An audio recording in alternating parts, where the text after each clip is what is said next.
face of the current government stance. Talking about government stance, this is a photograph of Lady K, a broadcaster. The photograph was taken during the assault on her residence in the middle of the night, and you can see that she's obviously scared. This person is certainly not armed or about to harm anyone. 2 weeks on, the Nigerian government continues to hold her against her wishes without access to lawyers or to doctors. Between 8 to 12 are claimed to have been killed by the Nigerian government that raided Sunday Igboho's house. Their dead bodies, along with dead Igboho's pets, were dragged away across the floors of his house. His property destroyed and the whole house left in shambles by proud state operatives responding to the shoot-outside order of President Muhammad Buhari as a claim. Shoot-outside order in a democratic setting, yet gatekeepers of democracy are quiet. Is the NBA too scared to move? What is the Nigerian Labour Congress doing? Or have we forgotten that they are there? Medical professionals continue to attend to gunshot wounds and the rest of it. What are they doing about it as examples? Just to treat the wounded? Police now handcuff cats. Political parties are clapping. Very soon, that Banana Island will begin to receive visitors because war doesn't start from the center, it starts from the extremes. The extremes are being taken care of right now. I mean the same people that the Emir of Zaria agonizingly describes as aliens are coming in, including French-speaking Nigerian shoot-outside detectives. So goes the state of the Nigerian nation. Buhari is determined to conduct elections and hand over an undivided Nigeria in 2023. Apparently, that war has not ended, and today it is not only Biafra, it's Lower Niger Delta, it's Middle Belt, it's the Yoruba people of southwestern Nigeria that he determines to crush. Even with his militant stand in a democratic setting, the cries for self-determination gains crescendo every day, and waves flood the steps of every main superpower's house. In December last year, a group of self-determination agitators declared a force majeure against the Nigerian constitution. We will be learning of the implications in these short minutes. But who is the arbiter, the justice of the peace between the government and its insistence on an indissoluble constitution and the Ninas group? The NBA refuses to take a direct stand, but its vice president gave us a hint as to what the Nigerian lawyers may be thinking. The vice president of the Nigerian Bar Association announced that the government had a duty to crush any and all agitators. Does this explain why the NBA will not consider disciplinary actions against Malami, the Attorney General, who celebrated the stealing of Nnamdi Kanu against international norms and gladly handcuffed Igboho's newly born cat? Clearly, the race to 2023 elections depends on silencing the agitators for self-determination, the government thinks, and the possibility of enforcing the force majeure, assuming it is legally binding, is what the Ninas group needs to tell us. To help us keep this ball rolling after the commercial, I have two guests, Barrister Tony Nadi. I hope he joins us soon, and Reverend Simon Olatunji. But we'll take them after the break. I'm going to introduce them properly after the break. Hi, meet Dr. Noah Omoluabi, or Pastor Noah as you may prefer, depending on the business setting. He is ably qualified to talk about igniting the fire of leadership in young people for the purpose of creating their own legacy. He is the thought leader behind the concept of culture psychology for acquiring the office of the chief executive. No professor teaches anyone how to make friends. As your new hire walks out of the college gate, Into the corporate space, the innate forces are ignited for an ambitious career based on cultured leadership skills and a sound understanding of how to build profitable workplace networks. He may be engaged with chief executives, trying to convince them about necessary changes to be included in their leadership programs. He coaches senior executives, holds small group seminars and webinars, as well as facilitate large workshops. Noah is schooled in organizational management. His international exposure in many roles gave him the opportunity to live and observe the many theories of leadership development in businesses and to coach many young people, igniting their ambitions to hop along the career leadership pathway into To bear God pleasing fruits. And that's the point of the Holy Ghost baptism. Understanding the point of the Holy Ghost itself, is an endowment for Grab Christians Noah to get now ready to to create energize your generational. Generation Z for impactful business career visions and Holy Ghost inspired church growth.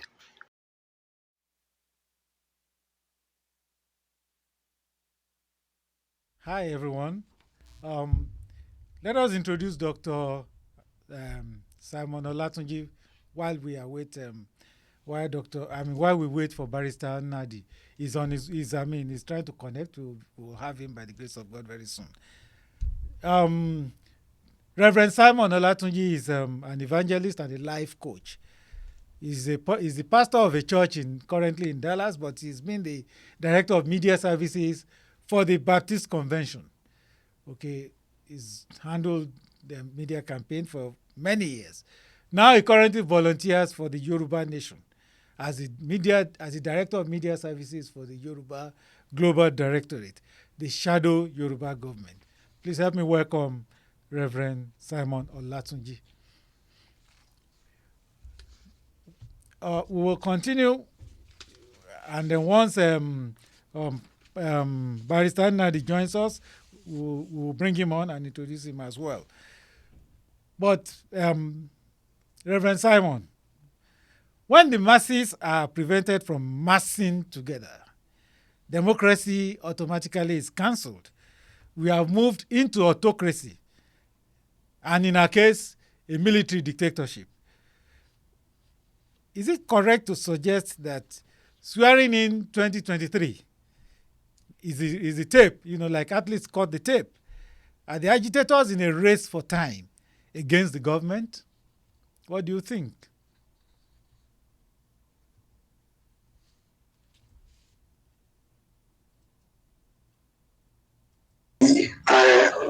I'm so excited to be part of this program once again today. And thank you for all that you are doing for humanity. Once again, my name is Simon Olatunji. Yeah, the situation in Nigeria has reached a stage in which it calls on all the global stakeholders, it calls on the entire world to begin to pay attention.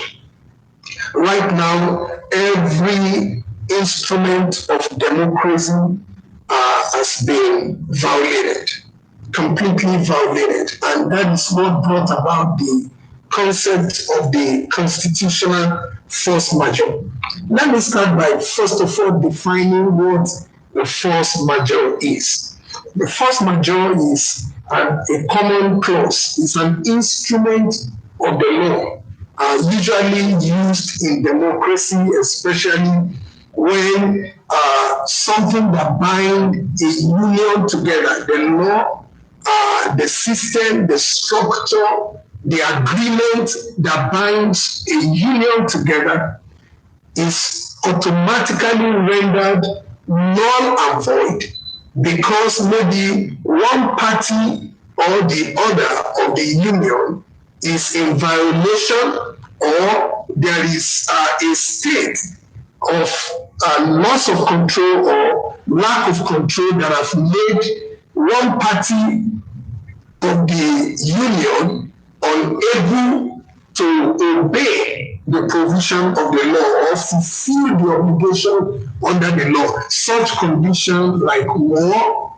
like riots, like crises, like lack of safety, insecurity, and the rest of that. So this is a very pertinent topic, Dr. Omanuabi and ladies and gentlemen hearing us from all over the world, because this is where Nigeria is right now, in a state of economic coma, in a state of civil unrest, political upheavals, all kinds of real troubled time. So, and that is what has brought us here, and talking about enforcing the constitutional force majeure is something very pertinent. And I'm so thankful to you, Owanoabi, for bringing up a topic very salient and pertinent as this. Thank you, and God's blessings.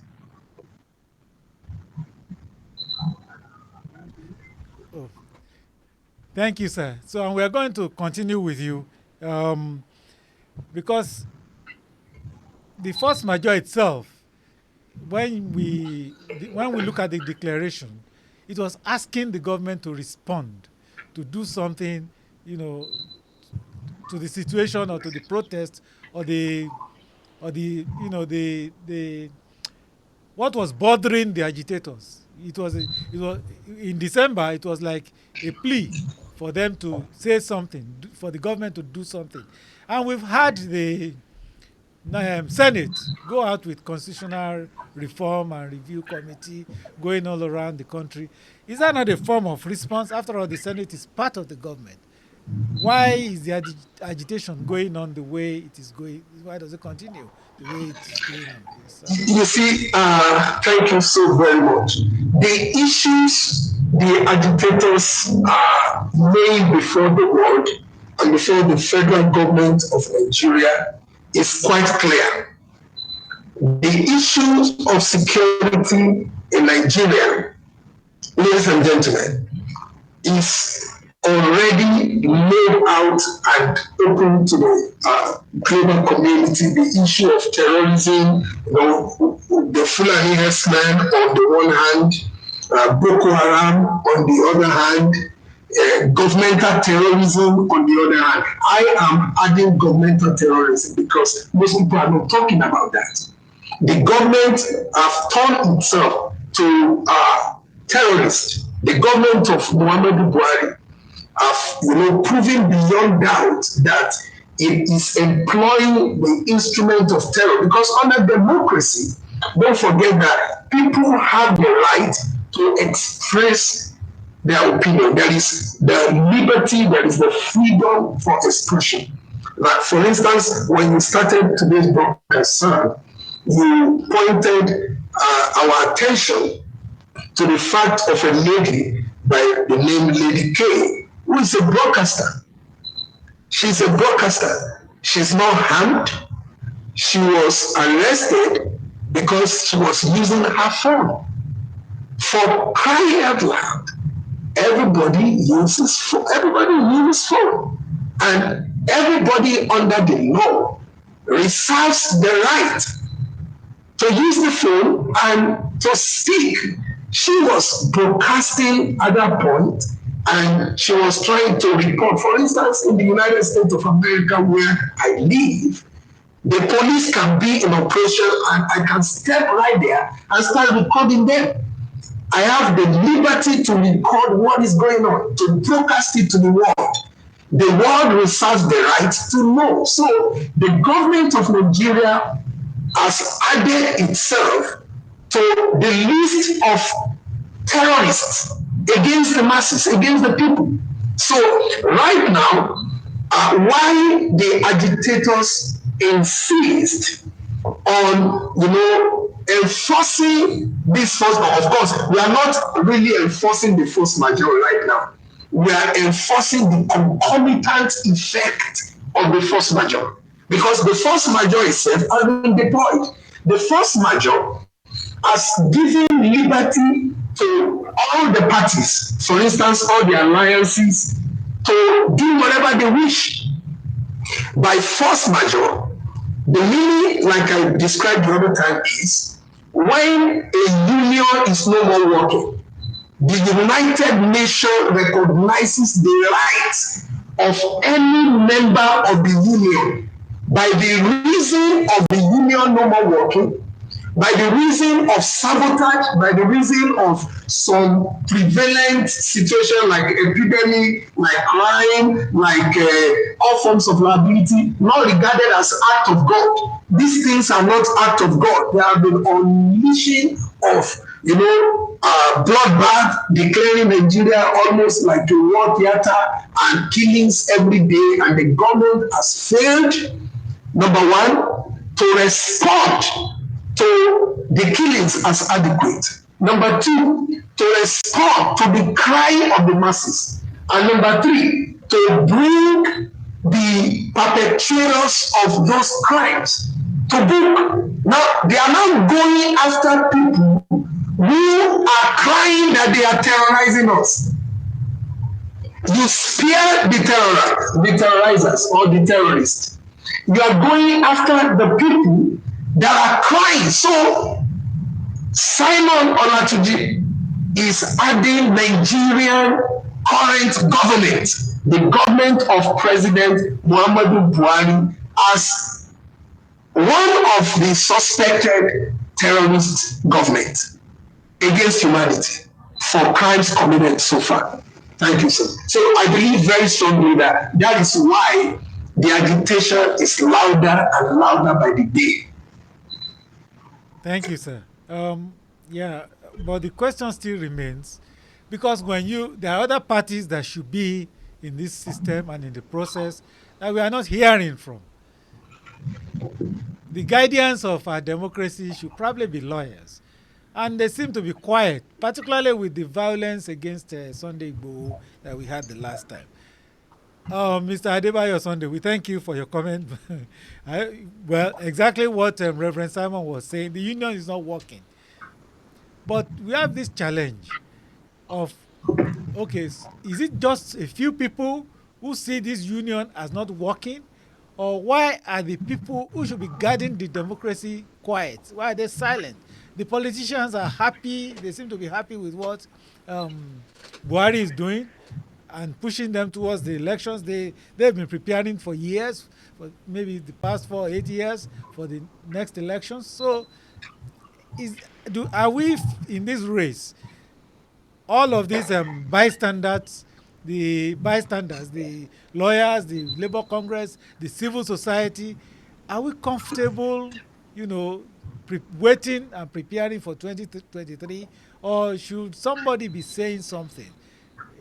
Is the union not working? Is it not working for a few people, or is it not working for everybody? Yes, thank you very much. I would call it negligence and malfeasance. Negligence and malfeasance. You rightly call them politicians.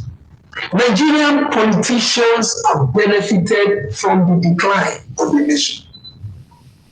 They have benefited and they are benefiting from the decline of the nation. The worse the situation is, the better it looks for them. If you look at, for instance, last year, you can barely witness how an aviation minister, that is a political appointee in Nigeria, went to $1.4 million to acquire two limousines. That's Hamad car, BMWs. That's something that, why do you need that kind of a thing? Where do you get that kind of money? They are trying to protect themselves because they are aware of the situation.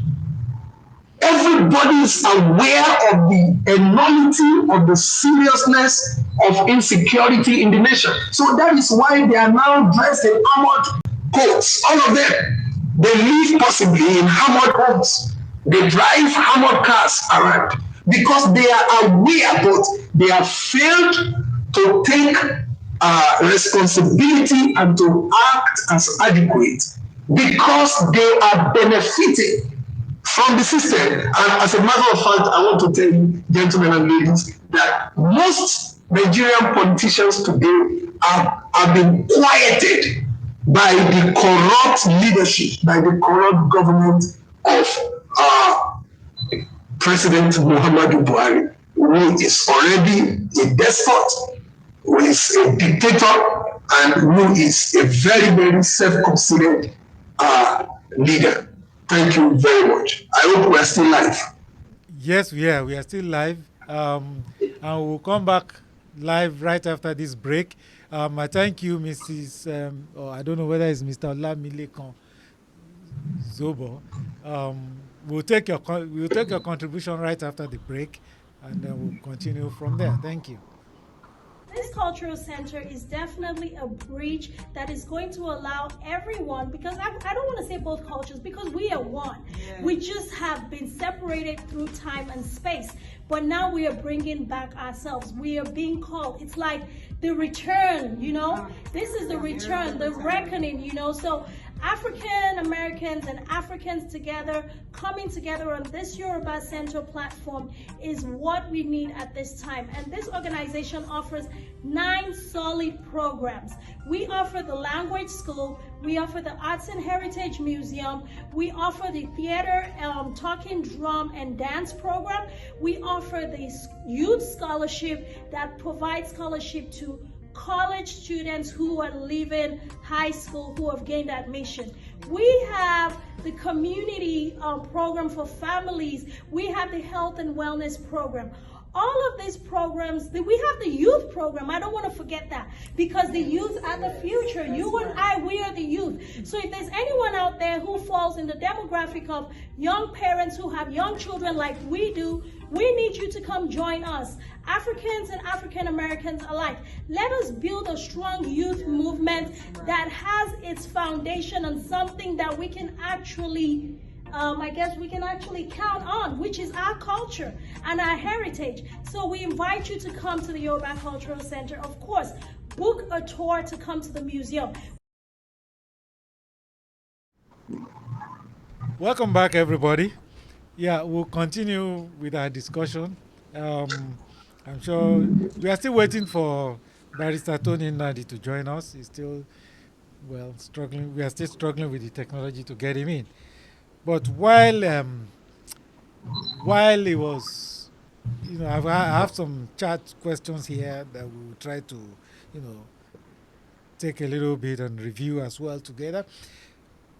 One of them says now that the government is swinging out in retaliation for the NSAS protests, what is the fate of the force majeure? And you may notice that maybe I need to repeat that question. That now that the Nigerian government is swinging out in retaliation for the NSAS protests, what is the fate of the force majeure? You know, well, Reverend Latuji, many people are agreeing with you here that the Nigerian government is a real terrorist organization. They say it's a Fulani forcing us to live together by, with them or whatever. That is the Fulani rule.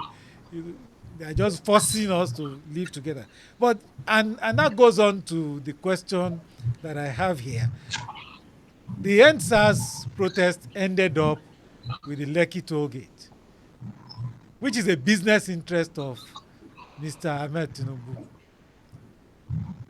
This is the way the questioner actually framed it, which is a business interest of Ahmed Tinubu. And the visit of Buhari to his friend in Lagos instigated the current violence that we now see in the public. If anybody didn't see, it may have been planned ahead to steal Nnamdi Kanu, because that was a stealing. No, the federal government has not denied it. The Attorney General was out very ebullient celebrating it. He had to even announce it in his own language, in Hausa language, to the people so that they can understand what they did to celebrate with them. Now, the NSAS protest was ended by the death of Nigerians who were they were not shooting, they were not fighting anybody, but he ended up at the Lekki toll gate. That's the business place of Ahmed Tinubu, one of his business locations, recognized business locations of Ahmed Tinubu. Host, let me pop you there. The Okay, sir. end SARS protest is quieted, not ended. That's just on a point of correction. It's quieted. The protest is never ended. The agitation remains. People, when you say something is ended, a war is not ended until ceasefire. You know that. So the current state of the nation, the reaction of people, go to social media. You already started seeing reaction of the masses right now as we are online. You see the comment of people. So that is to tell you that the government is sweeping under the carpet. There's a lot of sweeping under the carpet going on. It's like a deliberate effort by the Buhari government to silence the people, to rob people of their right to speak out, the right to make themselves know. All the demonstrations that have been resisted with arms are peaceful rallies. People just carrying banners and we are resisting them with arms. So they are doing more of a public show of their shame before the world because the whole world is watching. So the end SARS protest is never ended. And the agitation of Chief Sunday Adeyemo of Igboho is never ended. It's just swept on the carpet. So, but when you do that in such a time of force majeure like this, I always want to bring us back to our topic of conversation, which is the force majeure, enforcing the force majeure. The force majeure itself is an instrument of the United Nations. Now, I wrote something down here that under the international law, the force majeure is an irresistible force, even beyond the control of a state. Because it is obvious that things are not working. The obligation, there are extraordinary events in the nation Nigeria that have already removed the obligation of certain groups, indigenous groups in Nigeria, to the constitution. Because the nation itself has failed the constitution. We have failed to maintain the federalism, the federal character of the nation in political appointments. We have failed to listen to indigenous people or several nationalities against other nationalities. We have failed to service certain areas in the country with fairness and equity. We have resorted into witch hunting instead of justice. So all these things have brought Nigeria to a failed nation and our democracy a failed nation. You asked me a question the other time that why have the other arms of government, why have they not spoken out? Why, for instance, the National Assembly, if the government is not working, they also have the responsibility. Why up till now, there is no impeachment motion? Everybody is complaining that the president is non-active or inactive or acting contrary to the interests of the masses. But there is no single motion of impeachment. So that shows us that the democracy in Nigeria is a failed democracy. The system of government is a failed system. And the judiciary is already joining them already. Because the judicial system is already showing us that they are skilled. It's a skilled system. It's supporting the federal government. is supporting the Fulani aided and abetted government against the masses. So, and that is the point of agitation. And that is where we are right now. Thank you very much. Thank you, Reverend Simon. We will continue right after the break. Um, yeah, we will continue right after the break because we want to understand the role of other governments, apart from other people, in enforcing the force majeure.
Thank you, my pastor. I see your hand.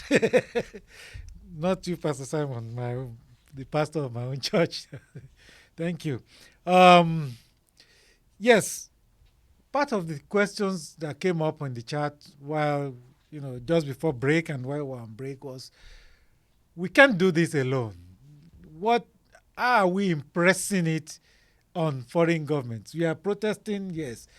Luckily, we have people protesting in embassies and in front of the houses of ministers and foreign governments and the stuff like that.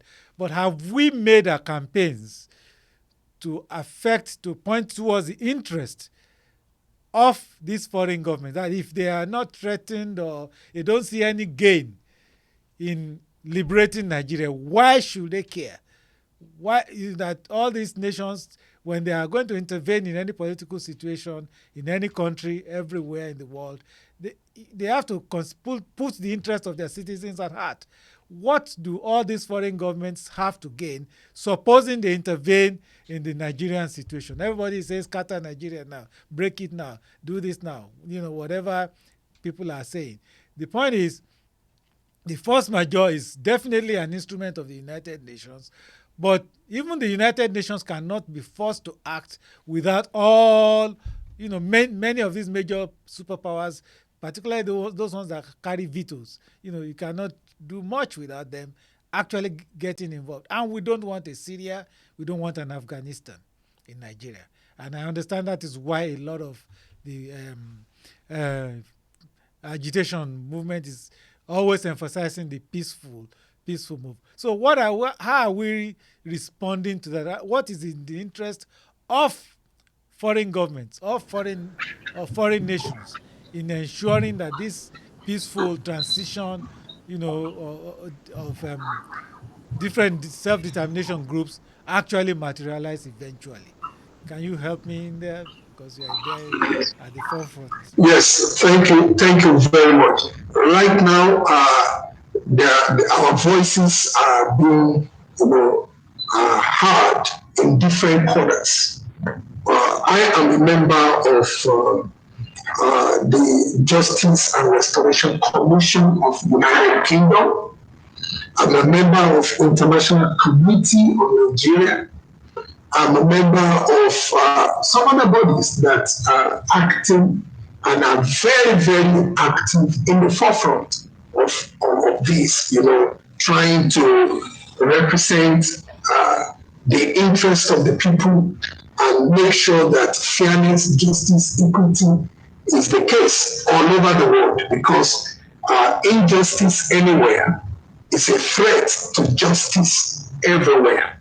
And the United Nations is aware of the problems in Nigeria. There has been very organized presentation, organized, and I mean it, organized presentation of the challenges, the issues facing Nigeria before the United Nations, apart from the pockets of, rallies, peaceful rallies, demonstration, and responses that has filled the global space, the cyberspace, the internet, social media, the Facebook, YouTube, WhatsApp, and all that. Apart from that, there has been very, very direct and well laid out presentation before the United Nations.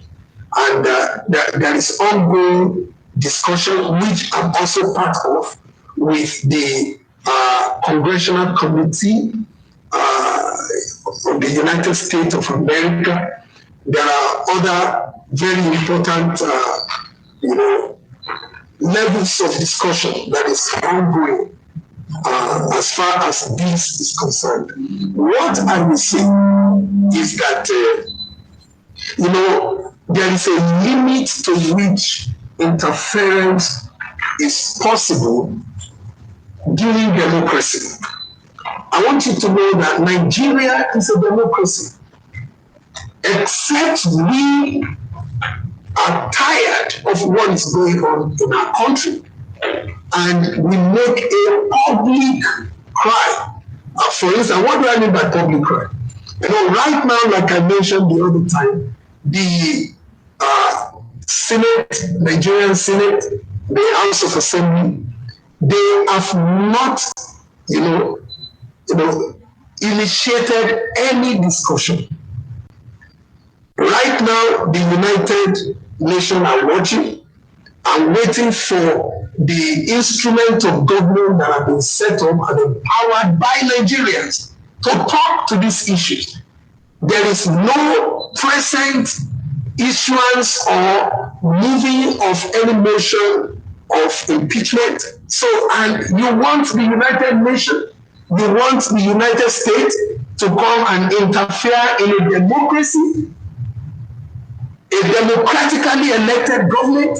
That is what we are saying. So we are almost there because of some of the steps that have been taken by groups, agitators, by NINAS, Nigerian Indigenous Nationality Alliance for Self-Determination, and ICON, International Committee on Nigeria, and some other bodies. Things that are ongoing right now, effort, classified, high-powered negotiation discussion that is going on with regards to all these challenges. So, but except the democratic instrument bodies in Nigeria wake up to this challenge, the United Nations still see Nigeria as deceiving itself. They see the problem, not as if they are not in denial.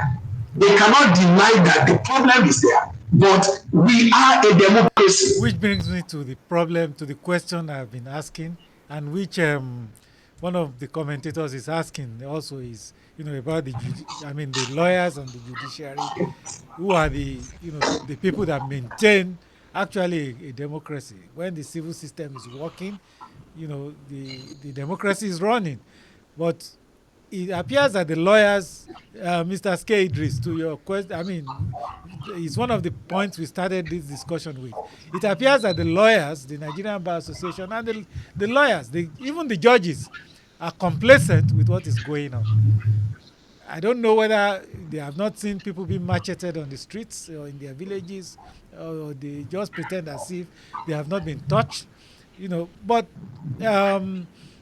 I just wished we could have a Barrister Nadi, get in on the call. He's still struggling with it, because there are questions directly, affecting the campaign of Ninas. But I'm going to push that also to you. I do know that Ninas has a petition online. But there are so many other petitions and so many other things we have online. And people are confused. People are confused. Where do we go? What do we say?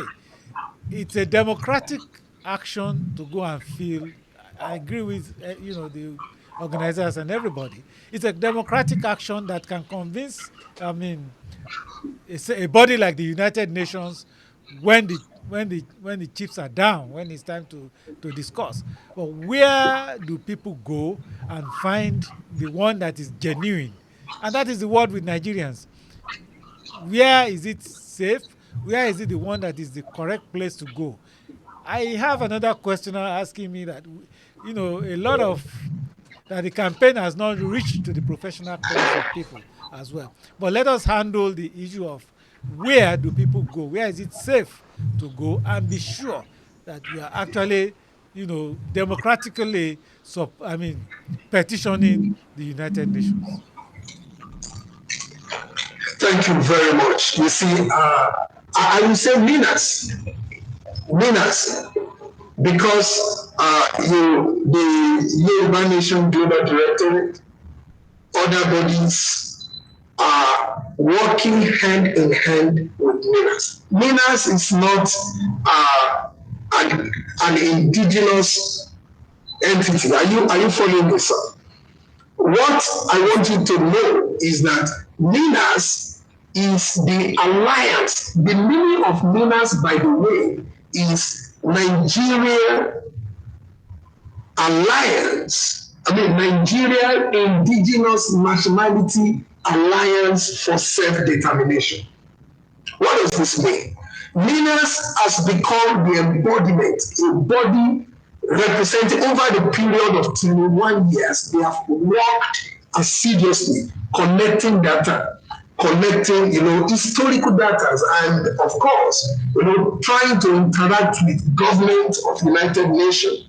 I mean, governments in United Nations, member governments in United Nations interact with the Parliament of the United Kingdom, the Congress of the United States of America, with France, with Germany. There have been a lot of meetings that have gone ahead. So Minas is in the forefront. They have been had several times by the United Nations, and they have been told to do certain things. One of those things include the constitutional force majeure, which has already been done, but Nigeria is in negligence or denial of that fact. But that's not a problem.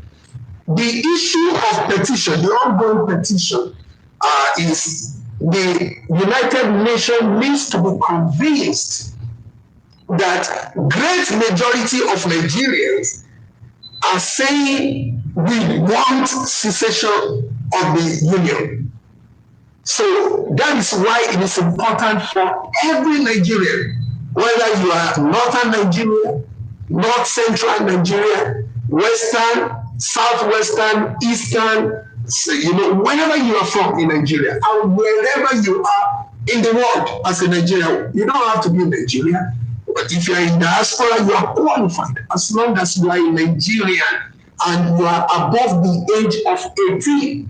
You are qualified to request the cessation of the union. And so that is why the number one, talking about the importance, that is why the petition is important. Number two, talking about where to go, I will simply say go to the website of Minas, because even the Yoruba Nation Global Directorate have embedded the link of Minas on their own website, so that younger people, we don't need to dissipate energy, we don't need to duplicate anything. It's a common petition that all of us have got to sign, and the more the number, the merrier. So even if you are not aware of, just go to minas.org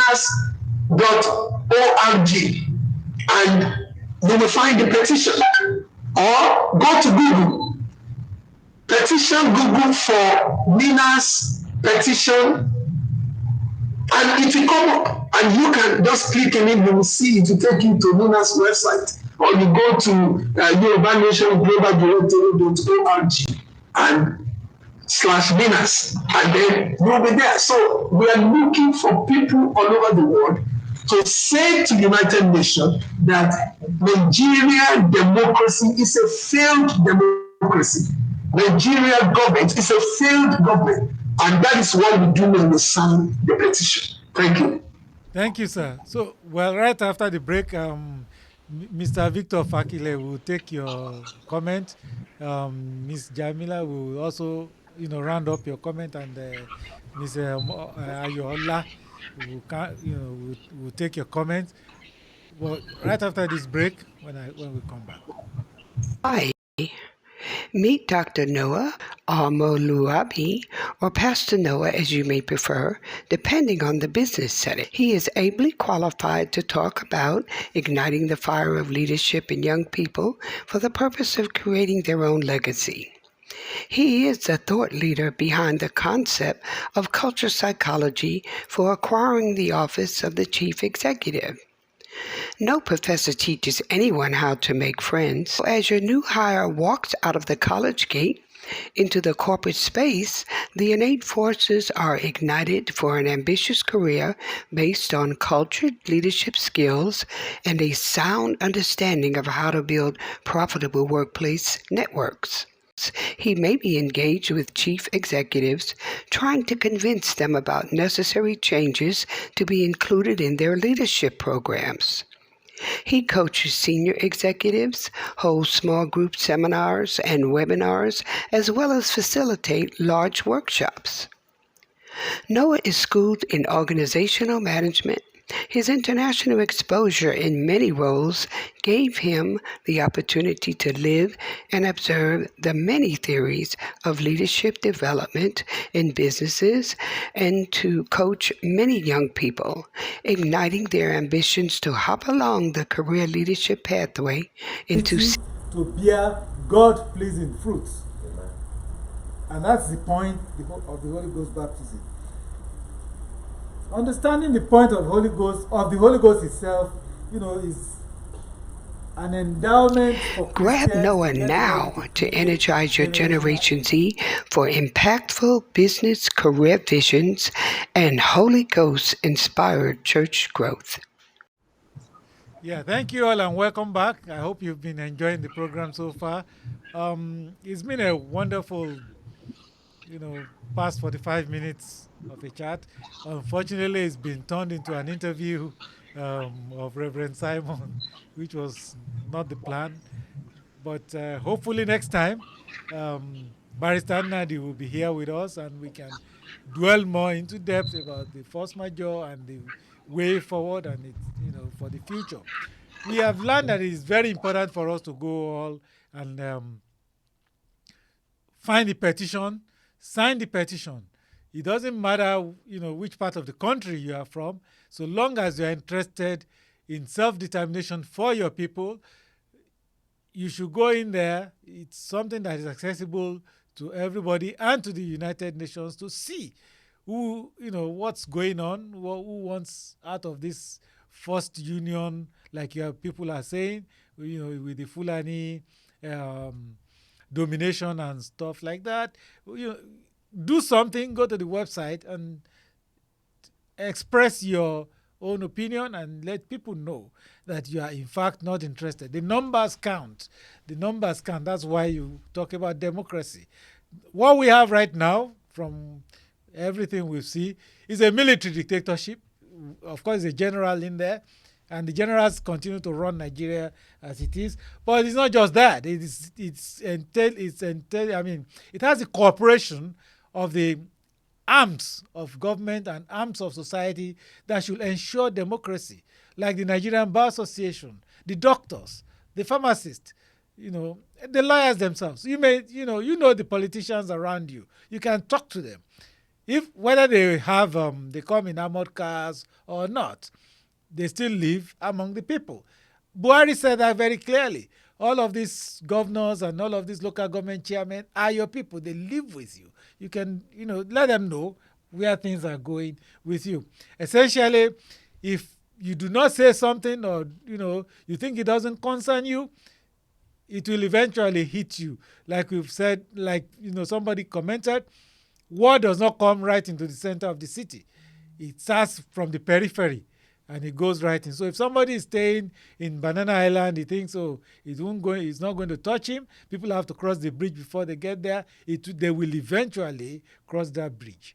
they will eventually cross that bridge. So think about it. It may be years, and just like Reverend Simon said, it may seem like a drop of water at this point in time, but that drop of water has already coalesced into a stream and is forming a river that is going to form an ocean. It's just the struggle is on, the seed had been sown for people to agitate for self-determination, and it will happen one day or the other at some point in time.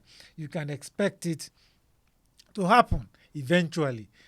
Um, Before we move on to the next segment of the discussion, which is what we'll be having next week, I want your final thoughts, Dr.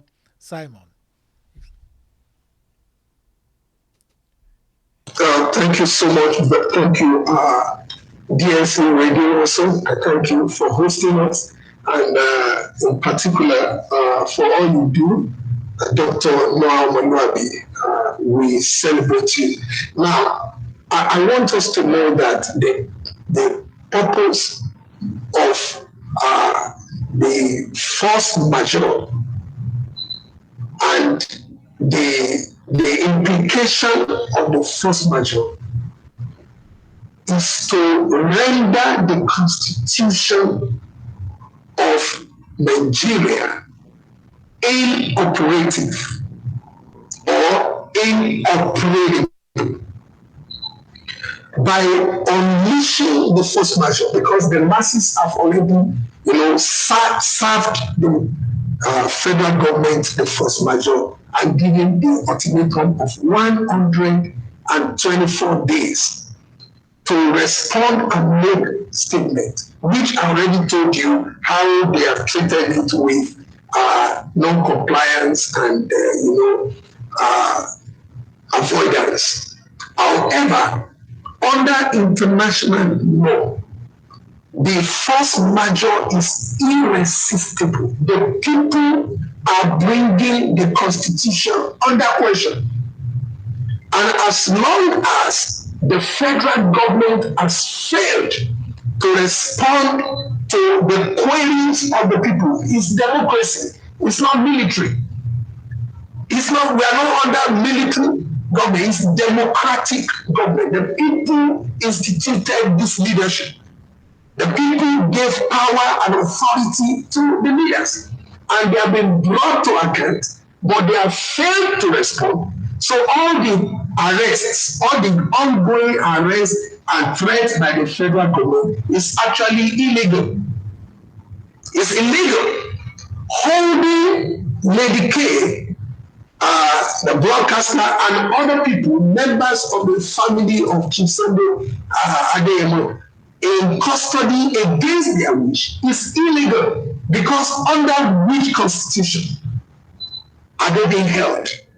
Or for what reason are they being held? Even in military administration, force majeure renders any military impotent, because you can fly an aircraft and land it on restricted zone without being queried, even under military, when the instrument of force majeure is being unleashed, except in Nigeria, when the government of Nigeria can act in impunity.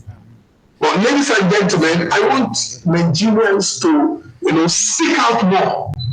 I want Nigerians to go to the website of NINAS and sign this petition.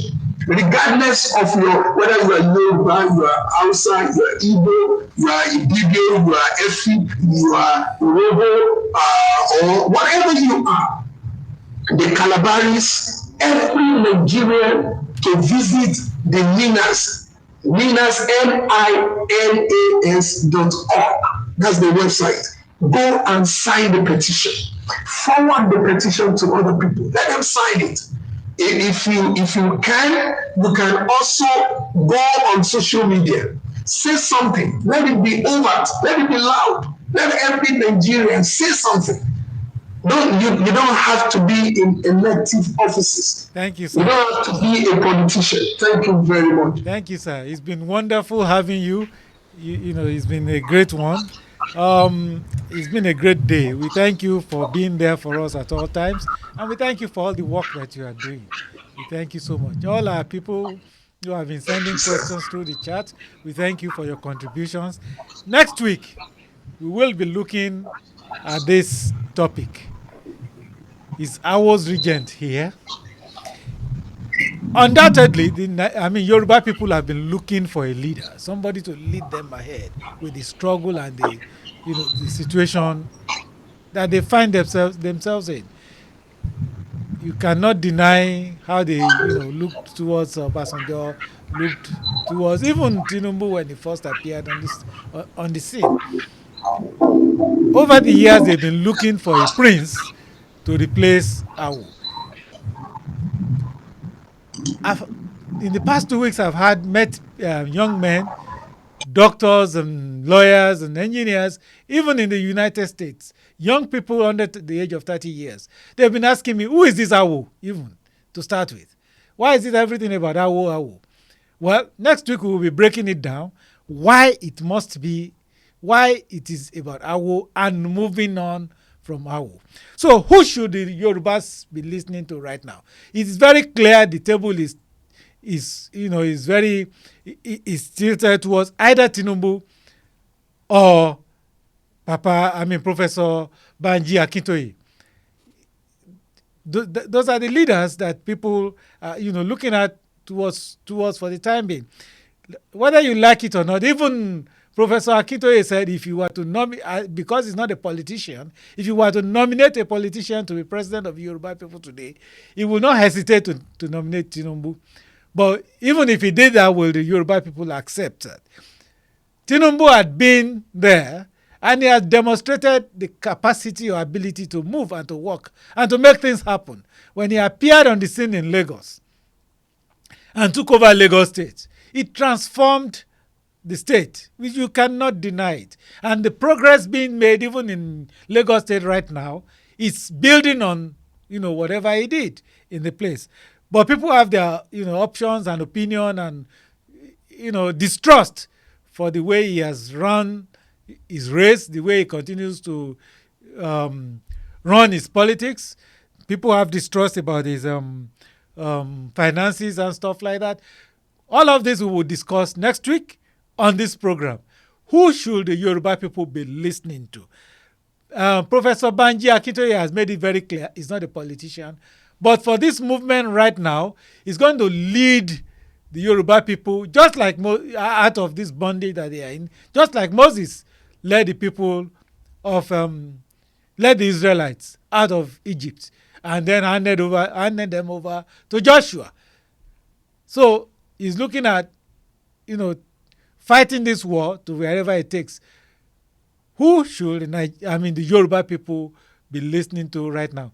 Both of these people, if you look at Tinubu's glasses, you see Awo's glasses right there. Professor Banji Akintoye has held the hands of Awolowo. They've been in council together. They planned all the things that they planned together. They've moved the Yoruba people together. And that is what we'll be discussing next week. What is the face of the struggle and where should it be taking us? Where should it be taking the Yoruba people in the near future? 2023 elections or not, where should it be taking us? Thank you, everybody. I'm Noah Omoluabi from the studios of Distinct Media in Dallas, Texas.